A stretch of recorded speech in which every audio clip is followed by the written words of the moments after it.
দর্শন শ্রীকৃষ্ণ চৈতন্য নামধারী প্রভুকে দর্শন করবার জন্য উপস্থিত।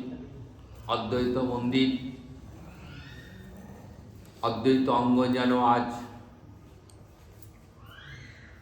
মন্দিরে পরিণত হয়েছে। গৌরানা ঠাকুর অদ্বৈত আচার্য, তার বাসনা পূর্ণ হয়েছে। কত আরাধনা করেছিলেন, কত স্তব স্তুতি প্রার্থনা করেছিলেন, গঙ্গাজল তুলসীপত্র দিয়ে কত আহ্বান করেছিলেন। সেই আহ্বানের ফলস্বরূপ গৌরহরি অবতীর্ণ হলেন শচীগর্ভ সিন্ধু মাঝে। আর সেই গৌরহরি এসছেন অদ্বৈত গৃহে।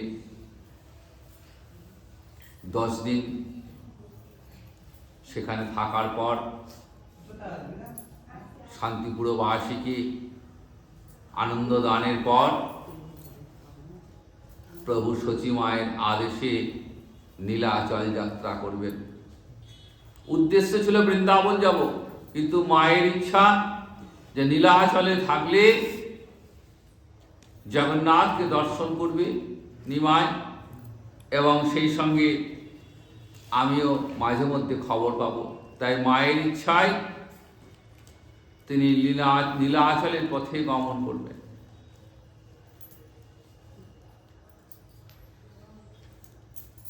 চৈতন্য ভাগবতে,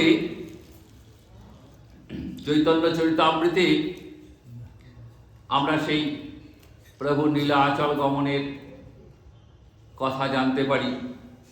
মাঘ মাসে শুক্লপক্ষে প্রভু করিল সন্ন্যাস, ফাল্গুনে আসিয়া কইল নীলাচলে বাস।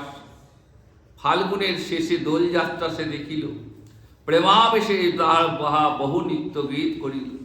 চৈত্রে রহি কইল সার্বভৌম বিমোচন, বৈশাখ প্রথমে দক্ষিণ যাইতে হইল মন। নিত্যানন্দ গোসাই পণ্ডিত জগদানন্দ, দামোদর পণ্ডিত আর মুকুন্দ দত্ত। গঙ্গা তীরে প্রভু 4 জন সাথে, নীলাদ্রি চড়িলা প্রভু ছত্রভোগ পথে। যখন যাবেন মনস্থির করেছেন, অদ্বৈত আচার্য পিছন পিছন আসছেন। প্রভু বলছেন যে আচার্য যাও, ফিরে যাও, কৃষ্ণ নাম করো। ভক্তবিন্দুকে বললেন তোমরা সব কৃষ্ণ ভজন করো। অদ্বৈত আচার্য বলছেন প্রভু তুমি যে যাবেই নিশ্চিত সেটা আমি জানি, তবে নীলাচলের পথটা বড় কঠিন। যে পথ সাধারণ পথ সবাই যায়, সেই পথটা বড় কঠিন। তুমি বরঞ্চ সেই পথে না গিয়ে তুমি দক্ষিণের দিকে যাও।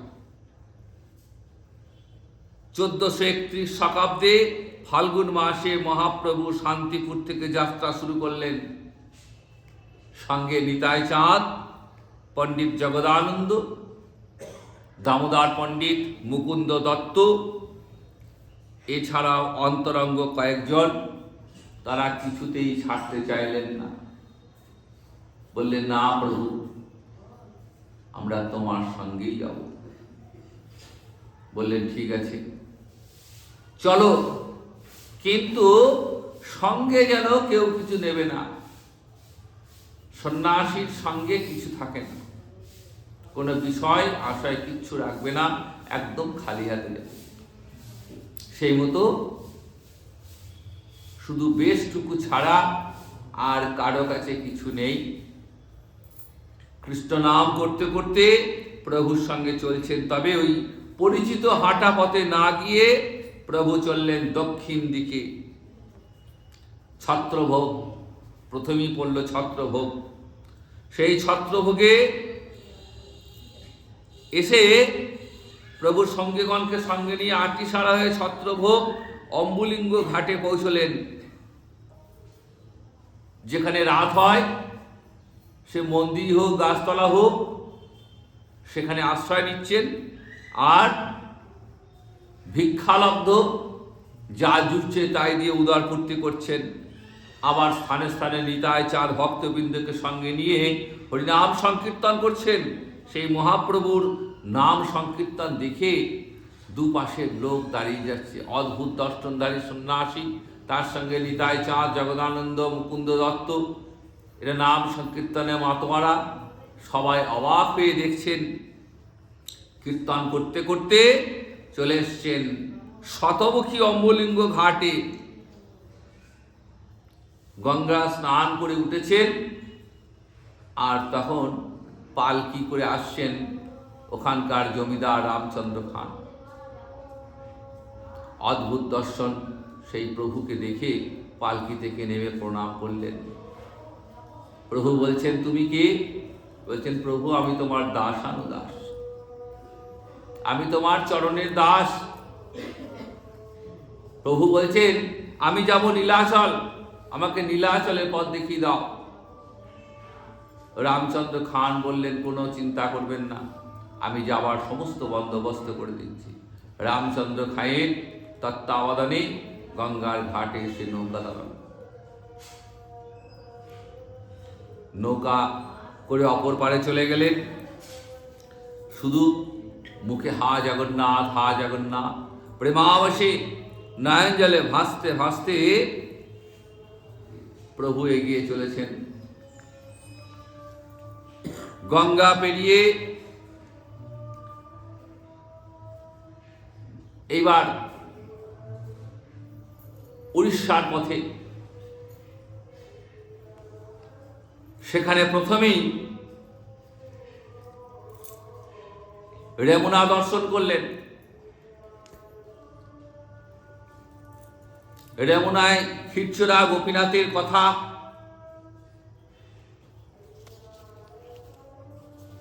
প্রভু শুনলেন। গোপীনাথ কেমন করে মাধবেন্দ্র পুরীর জন্য ক্ষীর চুরি করেছিলেন সেই ঘটনা প্রভু জানতেন, ভক্তদেরকে সেই কথা শোনালেন। সেই ক্ষীরচোরা গোপীনাথের কথা আমরা তো আগের দিন আস্বাদন করেছি।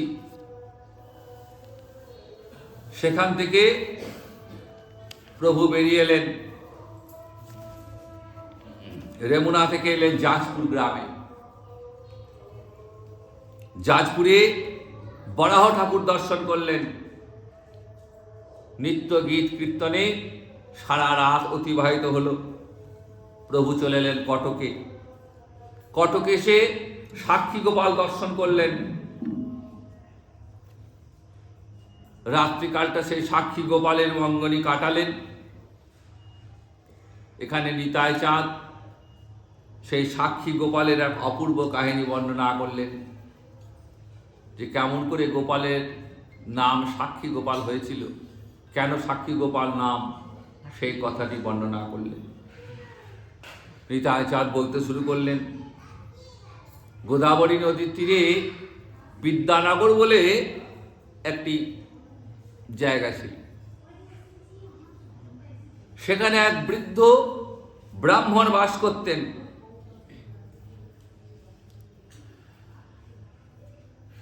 এবং সেই গ্রামে থাকতেন আর এক ব্রাহ্মণ।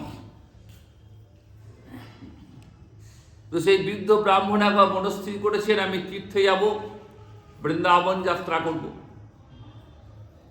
বহু তীর্থ ভ্রমণ করে বৃন্দাবনে এলেন।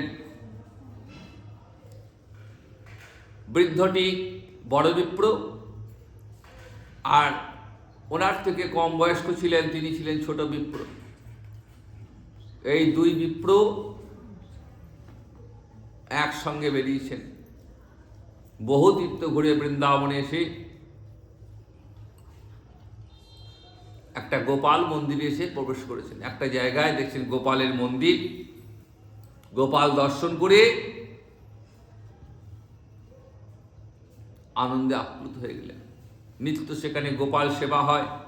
বৃন্দাবনে গোবিন্দ স্থানে মহাদেবালয়, সে মন্দিরে গোপালের মহাসেবা হয়।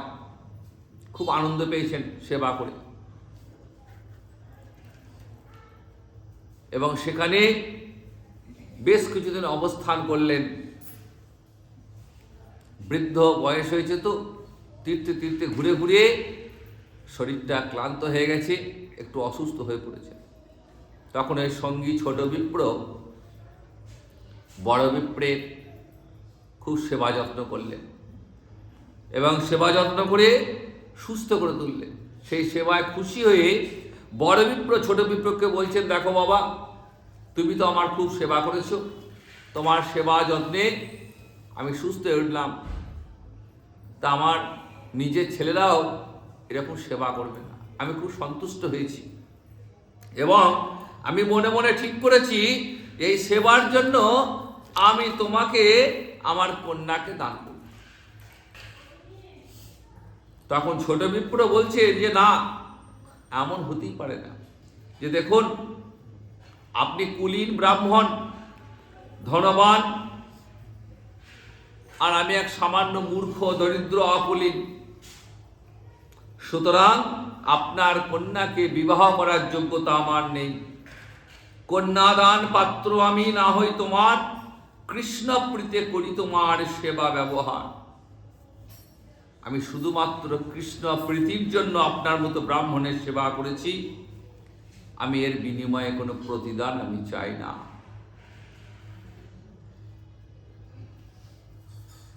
কিন্তু ব্রাহ্মণ নাছোড়বান্দা বলছেন, দেখো, তুমি মনে কোনো সংশয় রেখো না, তোমাকে আমি কন্যা দান করব, এটা মনে মনে আমি স্থির করেছি। তোমাকে আমার বড় ভালো লেগেছে, তুমি আপত্তি করো না। তখন ওই ছোট বিপ্র বলছে যে আপনি আপনার কন্যাকে দান করতে চাইছেন, ঠিক আছে, কিন্তু আপনার গৃহে আপনার স্ত্রী, পুত্র, কন্যা, তাদের মতামতটা নেওয়া জরুরি। তারা যদি আপত্তি করে, তখন বড় বিপ্র বলছেন, দেখো, কন্যা রত্নটি আমার, সুতরাং আমি যখন স্থির করেছি তোমার সঙ্গে আমার কন্যার বিবাহ দেব, তখন সেখানে কারো আপত্তি আমি শুনব না। তখন ছোট বিপ্র বললেন, দেখুন,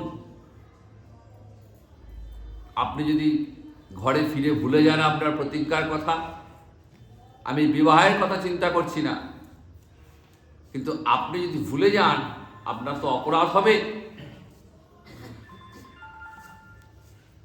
তখন ওই বড় বিপ্র বলছেন যে আমার কথার কোনো হেরফের হবে না।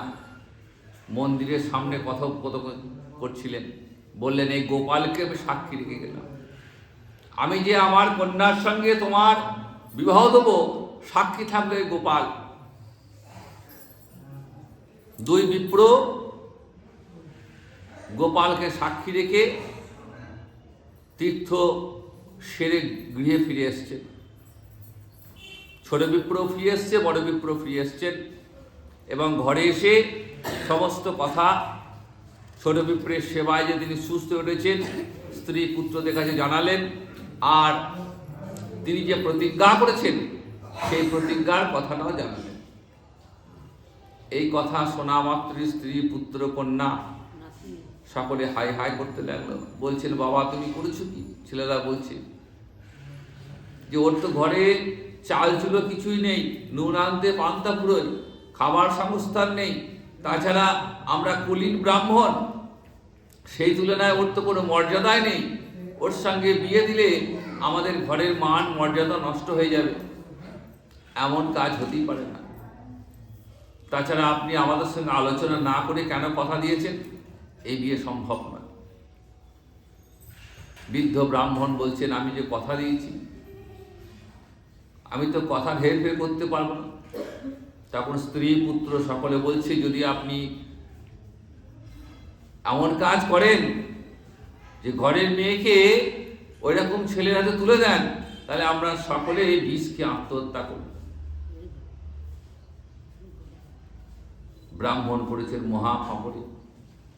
গোপালকে সাক্ষী রেখে কথা দিয়েছেন, সেই কথা তিনি ফেলতে পারবেন না। আবার যদি বিবাহ দেন, তাহলে তার সংসারটাই নষ্ট হয়ে যাবে। মনে মনে গোপালকে স্মরণ করছেন যে, বলো প্রভু, আমি এখন বড় সংশয়ে পড়েছি, এই সংশয়, এই বিপদ থেকে আমি কেমন করে উদ্ধার পাবো?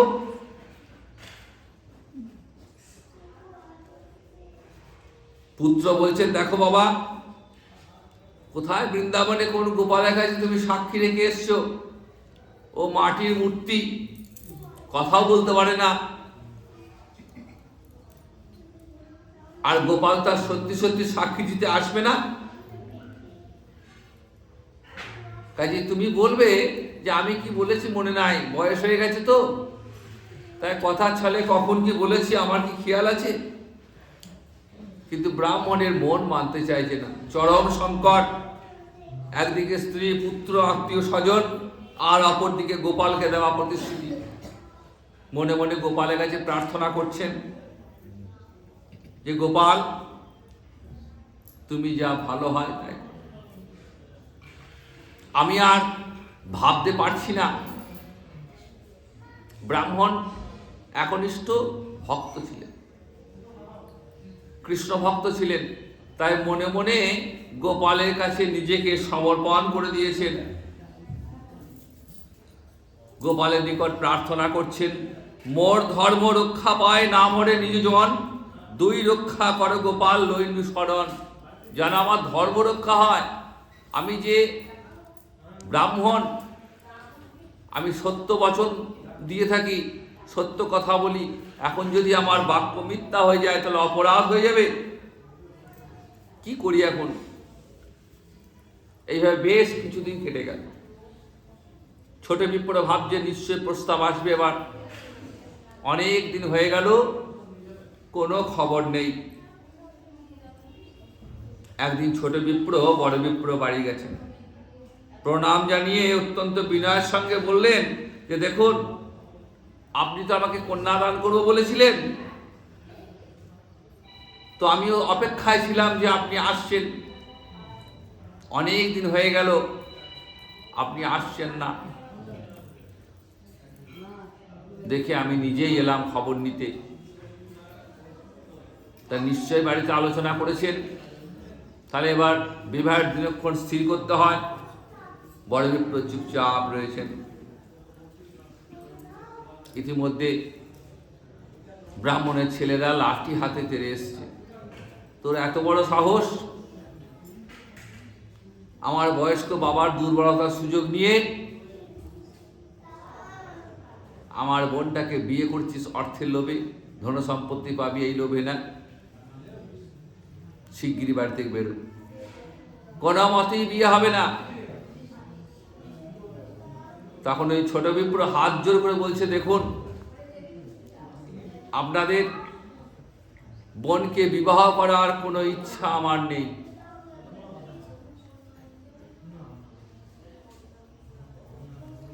আপনাদের ধন সম্পত্তির প্রতি কোনো লোভ লালসা আমার নেই। কিন্তু আপনার পিতা কথা দিয়েছেন, কন্যাদানের প্রতিশ্রুতি দিয়েছেন। এই প্রতিশ্রুতি পালন না করলে ওনার অপরাধ হবে।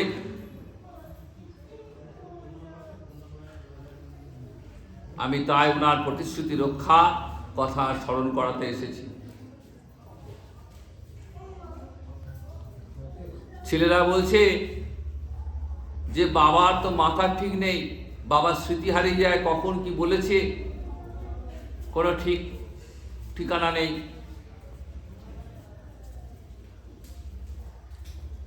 বলে ঠিক আছে, বাবার ভুল হতে পারে, কিন্তু উনি গোপালকে সাক্ষী রেখে এসেছেন।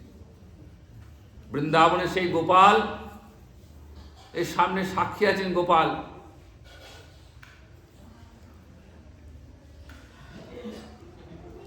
তখন ছেলেরা বললেন যে ঠিক আছে, যদি ওই গোপাল এসে সাক্ষী দান করে যে বাবা কথা দিয়েছেন, তাহলে আমরা সেই গোপালের সাক্ষী অনুযায়ী তোমার সঙ্গে বিবাহ দেব, তুমি গোপালকে নিয়ে এসো। তখন এই ছোট বিপ্র বলছে, দেখুন, আপনারা কিন্তু কথা দিলেন আবার, কিন্তু আপনাদেরকে আমি আর বিশ্বাস করি না। গ্রামবাসীর সামনে সালিসি সভা ডেকে সকলের সম্মুখে আপনারা কথা দেবেন, এবং কোনো মৌখিক কথা নয়, লিখিত কথা, লিখিত আকারে প্রতিশ্রুতি আপনারা দেবেন যে যদি গোপাল এসে সাক্ষী দেয় তাহলে এই ব্রাহ্মণের কন্যার সঙ্গে আমার বিবাহ। আমি আবারও বলছি যে আপনাদের ভগিনীকে বিবাহ করার কোনো লালসা ইচ্ছা আমার নেই, কিন্তু ব্রাহ্মণ কথা দিয়ে যদি কথা না রাখে তাহলে মহাপাপ হবে। তা সেই পাপ থেকে মুক্ত করবার জন্যই আমি বৃন্দাবনে যাব এবং গোপালকে আমি নিয়ে আসব। গ্রামবাসীদের সামনে এই মর্মে উভয় পক্ষের লিখিত বচন লিপিবদ্ধ হল। ছোট বিপ্র গেলেন বৃন্দাবনে, যেখানে গোপালের নিত্য সেবা হয়, সেই গোপালের কাছে গেছেন। গোপালের কাছে গিয়ে বলছেন যে প্রভু, তুমি তো সবই জানো, তুমি করুণাময়, তুমি দুই ব্রাহ্মণের ধর্ম রাখো। বড় বিপ্র প্রতিজ্ঞা করেছিলেন, সেই প্রতিজ্ঞা ভঙ্গ করলে ব্রাহ্মণের পাপ হবে। আর আমিও স্বীকার করেছিলাম কন্যাকে গ্রহণ করব, ব্রাহ্মণের কন্যাকে। যদি সেটা না হয় তাহলে আমারও পাপ হবে। কন্যা পাওয়ার জন্য আমি লালায়িত নই, কেবল ব্রাহ্মণের ধর্ম রক্ষার জন্য তুমি সাক্ষী দাও। তখন গোপাল বলছেন, তুমি বাড়ি ফিরে যাও, বাড়ি গিয়ে সভা ডাকো, আর সেই সবার মাঝে আবির্ভূত হয়ে আমি সাক্ষী দেব।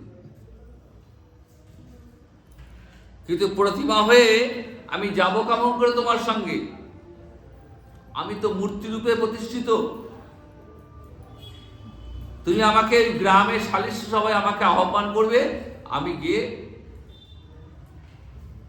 সাক্ষী দেব। তখন ওই ছোট বিপ্র বলছে, বাহ, তুমি এই মূর্তিতে কথা বলছো আর আমার সঙ্গে যেতে তোমার আপত্তি? এ তোমার কেমন বিচার প্রভু? তুমি যদি কথা বলতে পারো তাহলে আমার সঙ্গে যেতে তোমার আপত্তি কিসের? তুমি তো প্রতিমা নও, সাক্ষাৎ ব্রজেন্দ্র নন্দন। তুমি পারো না এমন কিছুই নেই। প্রভু, তুমি আমার ধর্ম রক্ষা করো, তুমি আমার মান রক্ষা করো। আমি কথা দিয়েছি যে আমি গোপালকে ডেকে নিয়ে সাক্ষী দাও। ছোট বিপ্রের কথায় গোপাল পড়লেন ফাঁপড়ে।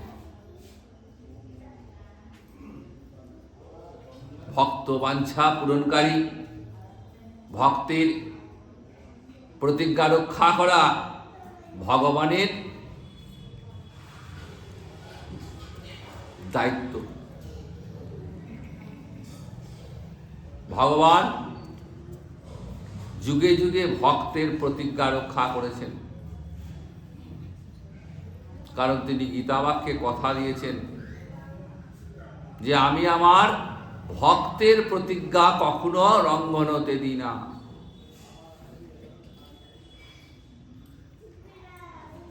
তার প্রমাণ আমরা দেখি গীতাতেই। দেখুন, কুরুক্ষেত্রের যুদ্ধে ভগবান শ্রীকৃষ্ণ প্রতিজ্ঞা করেছিলেন যে আমি অস্ত্র ধারণ করব না। আর পিতামহ ভীষ্ম প্রতিজ্ঞা করেছিলেন যে প্রভু, এই যুদ্ধে আমি তোমাকে অস্ত্র ধারণ করাবই। ভক্তের প্রতিজ্ঞা, ভীষ্মের প্রতিজ্ঞা।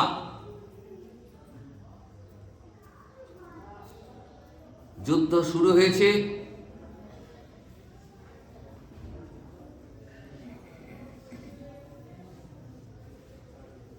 পিতামহ ভীষ্ম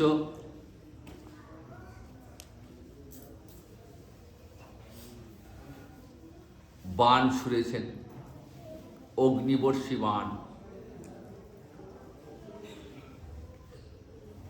প্রথম দিনেই অর্জুনের রথটা পুড়ে ছাই হয়ে গেছে।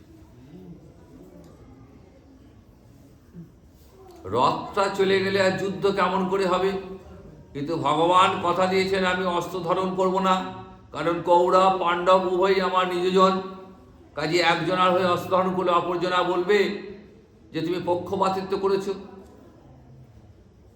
তাই যেদিন অর্জুন এবং দুর্যোধন কৃষ্ণের কাছে সাহায্য লাভের আশায় এসেছিলেন, সেই দিন দুর্যোধন এবং অর্জুনকে ভগবান বললেন, দেখো, একদিকে আমি সম্পূর্ণ নিরস্ত্র, আর একদিকে আমার অপ্রতিহত নারায়ণী সেনা।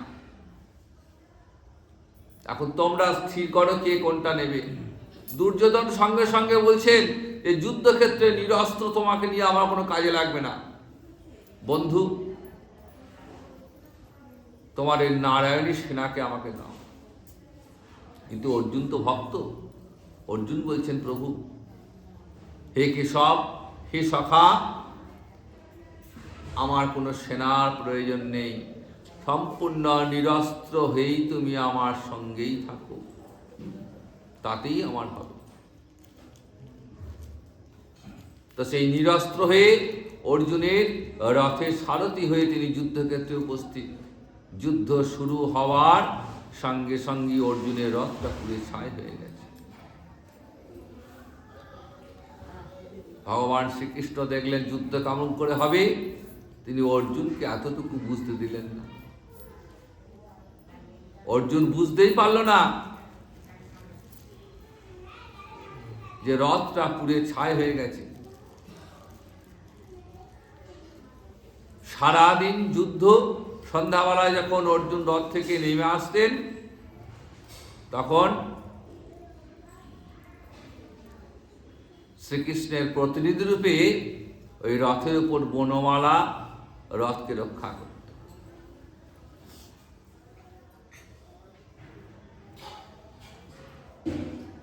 শ্রীকৃষ্ণ ভীষ্মের এই আচরণে ভুলে গেলেন প্রতিজ্ঞার কথা। তিনি ভুলেননি, ভক্ত প্রতিজ্ঞা রক্ষা তার কর্তব্য। তাই তিনি কি করলেন, রথের চাকাটাকেই তিনি হাতিয়ার করে পিতামহ ভীষ্মের দিকে ছুটে গেলেন। ভীষ্ম হাসছেন, প্রভু, তুমি যে প্রতিজ্ঞা করেছিলে তুমি অস্ত্র ধারণ করবে না, কিন্তু আমার প্রতিজ্ঞা ছিল আমি তবে অস্ত্র ধারণ করাবই। দেখো প্রভু, ভগবান যুগে যুগে এইভাবে ভক্তের কাছে হাঁটতে ভালোবাসে। ভক্ত জয়ী হলে ভগবান আনন্দ পান।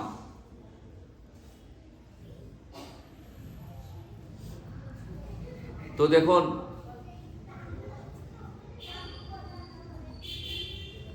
আজ ভগবান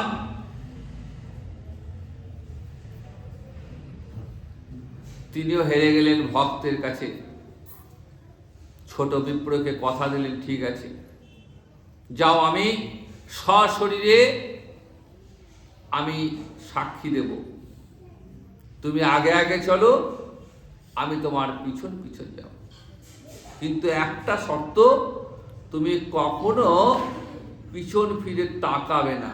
তুমি যেখানেই তাকাবে আমি সেখানেই কিন্তু বসে যাব, আর আমি যাব না। ছোট বিপ্র বললেন, তাই হবে।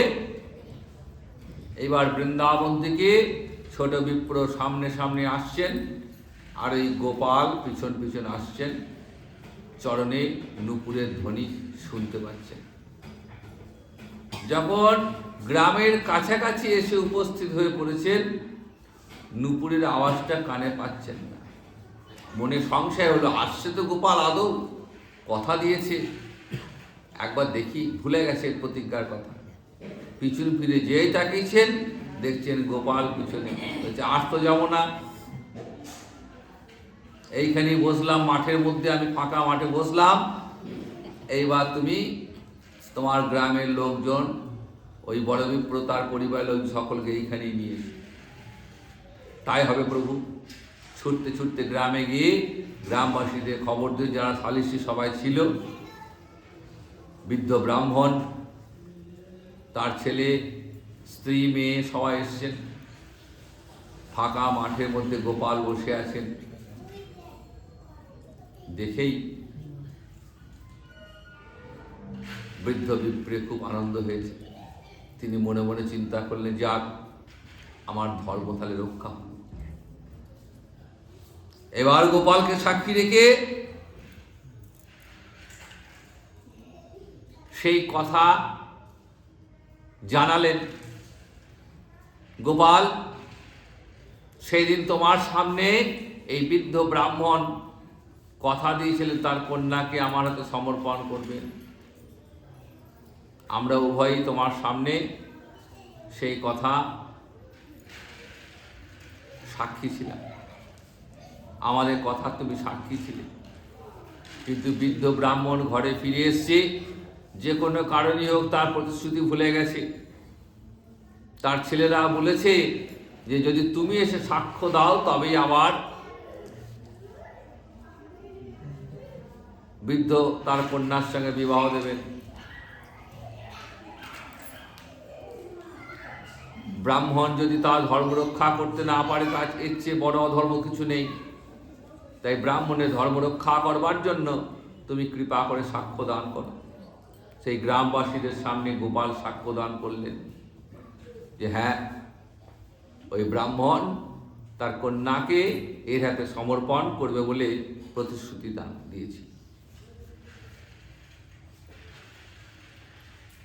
গ্রামবাসীরা সবাই শুনল, বৃদ্ধ ব্রাহ্মণ তার পরিবারের সকলে শুনল। শোনার পর সেই ছোট বিপ্রের সঙ্গে সেইখানে বিবাহের দিন স্থির হয়ে গেল। বড় ধুমধাম করে বিবাহ হলো। গোপাল দুই বিপ্রকে বললেন, তোমরা বর চাও, তোমাদের ধর্ম রক্ষা হয়েছে এবং তোমাদের উভয়ের সততায় আমি খুশি হয়েছি। দুই বিপ্র তখন বলছেন, প্রভু যদি বর দিতে চাও তাহলে কৃপা করে তুমি এইখানে থেকে যাও, আর তুমি বৃন্দাবনে যেতে পাবে না। বললেন, তাই হোক, আজ থেকে আমি এইখানেই থাকলাম। আর গোপালের নাম হলো সাক্ষী গোপাল। পরবর্তীকালে উড়িষ্যার রাজা পুরুষোত্তম দেব বিদ্যানগর দখল করে ওই সাক্ষী গোপালকে কটকে নিয়ে চলে যান এবং কটকে নিজের মন্দিরে সাক্ষী গোপালকে প্রতিষ্ঠা করলেন।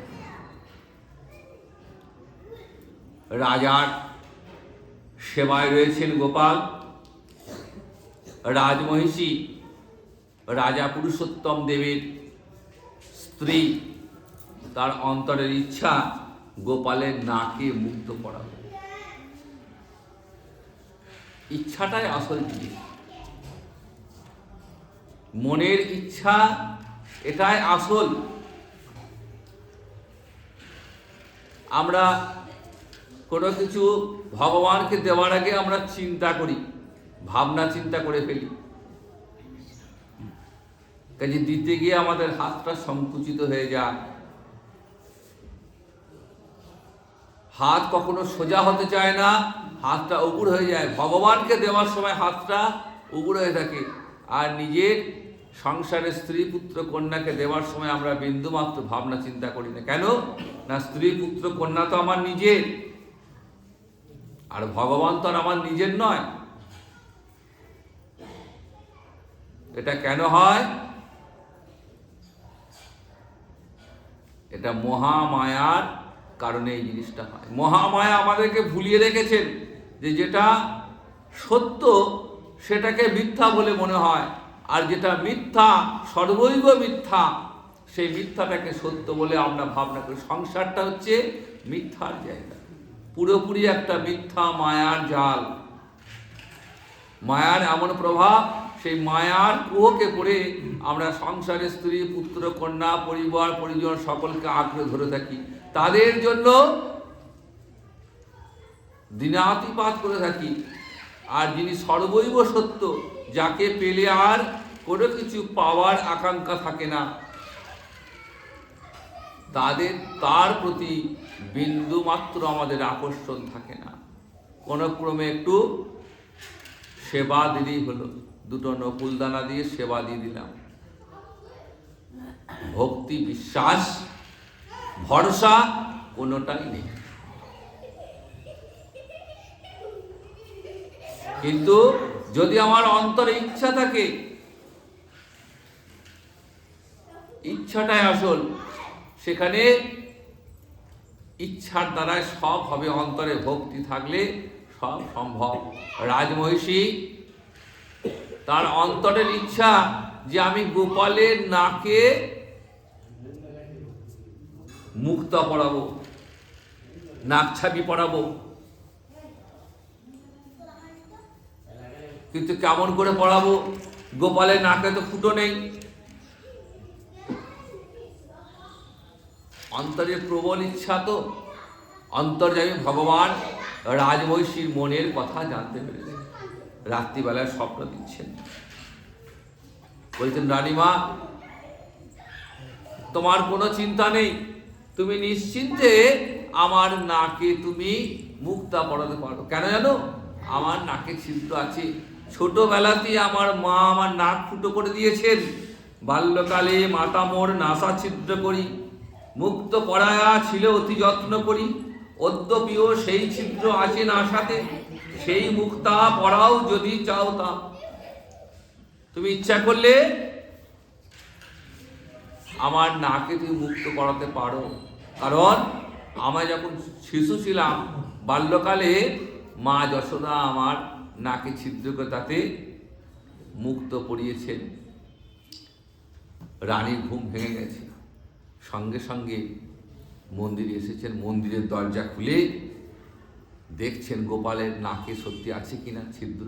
দেখছেন হ্যাঁ সত্যি গোপালের নাকে ছোট্ট ছিদ্র রয়েছে। এবং আনন্দে রানীর আর আনন্দ ধরে না। মুক্তর নাক ছাবি এনে ওই গোপালের নাকে পরিয়ে দিলেন এবং মহা ধুমধাম উৎসব পালন করলেন।